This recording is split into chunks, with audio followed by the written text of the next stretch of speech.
hard-fought win for the Avalanche in the second round of the playoffs. Game 1 against the Blues. Had the crowd going crazy at Ball Arena last night. Look at the window that puck had. The camera at that angle really shows you, huh? Incredible shot. And hopefully they can keep it going. We'll see. Thanks for joining us. I'm Brian Sanders. I'm Nicole Brady. Lisa, your house was pretty loud last night, wasn't it? Yes. Will be again tomorrow night. But I'll tell you what, if you watch the game, we dominated, and we should have been 4-1 in the first period. That puck hit the what is that thing called? It's called a post. It hit it quite a few times. Lots of pinging. But they did awesome, and excited for tomorrow night. I'll show you that forecast there around Ball Arena coming up here in just a few minutes. Beautiful shot from Westminster. Little mix of sun and clouds out there early this morning. We're in the 50s right now. We'll be in the mid-60s here by about 9 o'clock, close to 80 this afternoon. So it's another pretty warm day for us to do or another day for us. Both today and tomorrow we're going to be warm. Low to mid 80s today, closer to 90 it looks like tomorrow. The mountains are going to see 60s and 70s. A big change, though, hitting the high country starting tomorrow night. Now, today, when you look at the chance of storms, a lot of what we're going to see is going to be south of I-70. There along I-25, we'll get some thunderstorms developing this afternoon and then moving east, turning a little bit stronger. So hail, wind, lightning, all a possibility. And there, again, is going to be a slight chance to see a little of that here in town.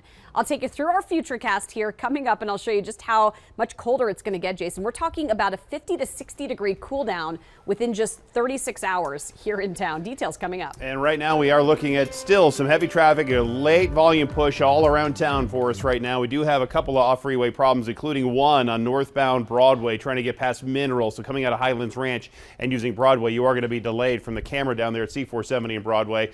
We're looking to the east, so you can see just some of the slower traffic there. The crash would be over that way as we were making our way on Broadway going north. The rest of the drive down to the south side is okay. A little bit of slow traffic here on C470 over by Morrison Road. And you can see some of the slower traffic here on I-25 in and out of the Denver Tech Center. New problem there on ILIF trying to get on over by Havana and Parker Road, so a slight slowdown for you there. Earlier crash on I-70 over by Washington shouldn't slow you down by any means, at a half an hour's drive to downtown from the north side.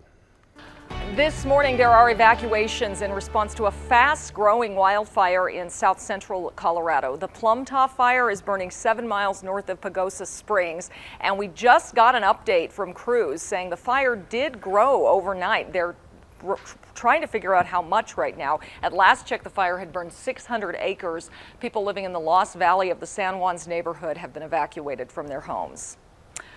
Most of us don't give a second thought as to whether we'll be able to feed our kids. We're very lucky, but new this morning, we know for parents, this baby formula shortage has put you in a bind, and we want to bring you some help here. Yes, we do have some better news for you this morning because help is on the way. First, from the House of Representatives, it will vote on several measures today. One bill would allow people under the Supplemental Nutrition Program for Women, Infants, and Children, or WIC, to use vouchers on any formula brand. The other would give the FDA $28 million to increase the staff in charge of inspecting formula before it's sent to grocery stores. Also, the FDA is looking to increase imports of formula with a more streamlined review process. Nestle is flying supplies to the U.S. from the Netherlands and Switzerland. And Abbott Labs is ramping up production of Similac at its Columbus, Ohio facility. The company's main production facility in Michigan is in the process of reopening after that investigation connected to a recall. So that's what's going on nationally. Locally, the state is also taking action to help families with an alternative. Denver 7's Veronica ACOSTA explains a new partnership just announced by Governor Polis. Well, some parents likely got up this morning. They went out to the grocery store in search, probably again, of some of that baby formula. Of course, this is after weeks of it being so scarce. And now we know Abbott, the company that produces some of this baby formula, they just reached a new deal with the FDA. Despite that, it's likely going to be upwards of 8 weeks until we see those grocery store shelves all the way restocked like they were maybe months ago. And that's exactly why Governor Polis is partnering up with a nonprofit in order to encourage donations. So here's exactly what this partnership is all about.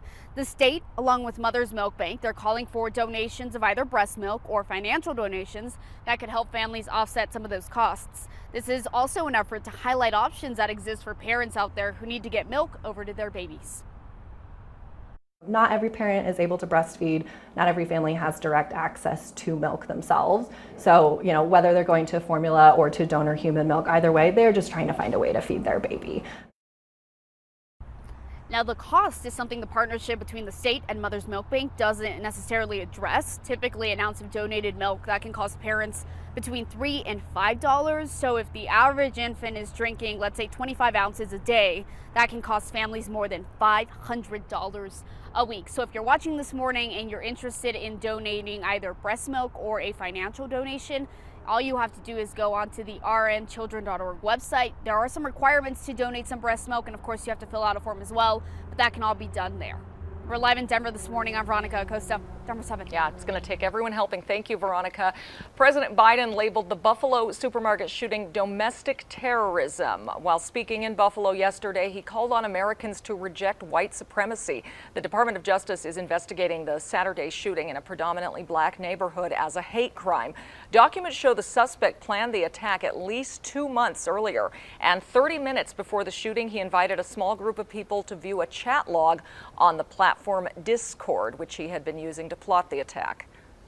We do have some breaking news this morning. Ex-Minneapolis police officer Thomas Lane has pleaded guilty to a state charge of aiding and abetting manslaughter in George Floyd's killing. He's one of 3 former police officers facing charges for their actions the day Derek Chauvin kneeled on George Floyd's neck before he died. A man who shot 2 people while aiming at a Jeep driving through a crowd of protesters has been sentenced to 120 days in jail, followed by 5 years probation. Samuel Young fired 5 shots during a protest against police violence on I-225 in Aurora. This was during the summer of 2020. Young apologized to the people he shot, and they are expected to be okay. This morning, a dozen more people are suing the city of Denver after these 2020 protests in the murder of George Floyd.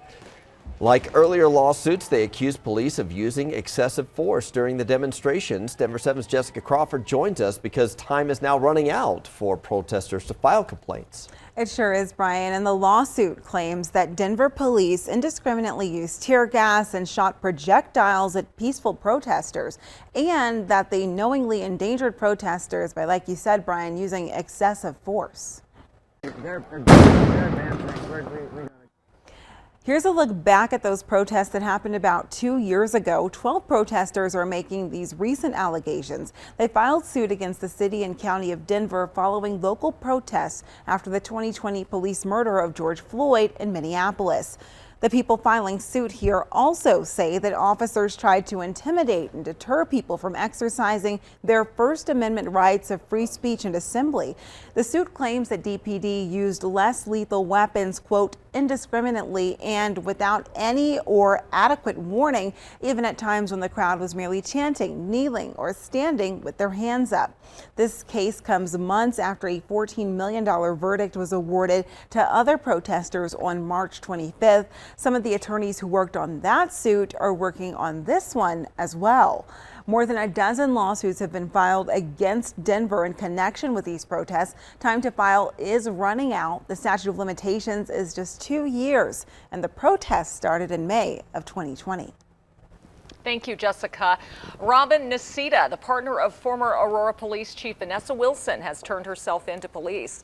Police issued an arrest warrant for Nicita after she allegedly made a false child abuse report against City Councilor Danielle Jurinsky. Jurinsky believes it was retaliation for comments she had made about the former chief. The Arapahoe County Sheriff's Office says Nicita was booked and later posted bond. Well, families with young kids have a great attachment to their neighborhood school. There's a lot of friends and memories made there, but it's why parents in Aurora have been fighting so hard to keep 2 elementary schools open. Yeah, but late last night, the school board made the final decision to close the schools. Denver 7's Christian Lopez joins us with the outcry it's caused and what comes next, Christian. Yeah, parents were clearly very upset after the board voted to close Sable and Paris elementary schools. That meeting lasted about 7 hours last night. We know parents and teachers had been rallying to keep those 2 schools open. Ultimately, though, the board voted to close the schools as part of their long-term blueprint APS plan, and this comes just 2 months after the board had originally voted to save the schools, but they couldn't come up with different criteria for deciding how to address the challenges. The superintendent also said that a pause to consider more data would destabilize other schools in the district, and you could hear parents yelling at the board after that decision was made last night. You are failing your community. You are failing your community. All right. I know that this is a difficult decision. It was excuse me. It was a difficult decision, a difficult vote. We need to have quiet, please. This was not made easily by anyone, whether you're voting yes or no, I know. And under this plan, those 2 schools would close next May. And now the board must also decide what to do with those 2 buildings. Live this morning, I'm Christian Lopez, Denver 7. Thank you, Christian. A sanctioned homeless encampment in Denver is closing, but another one is opening. Colorado Village Collaborative says the existing campsite at Regis University will close next month. It will be replaced by a campsite along Federal Boulevard, which will open June 2nd and remain in place for a year. The new site will have space for up to 60 people. Still ahead, a Metro City is assigning civilians to a job usually reserved for police, all in the name of improving service. And saving the game, the Friday night tradition that may be no more in one Colorado town.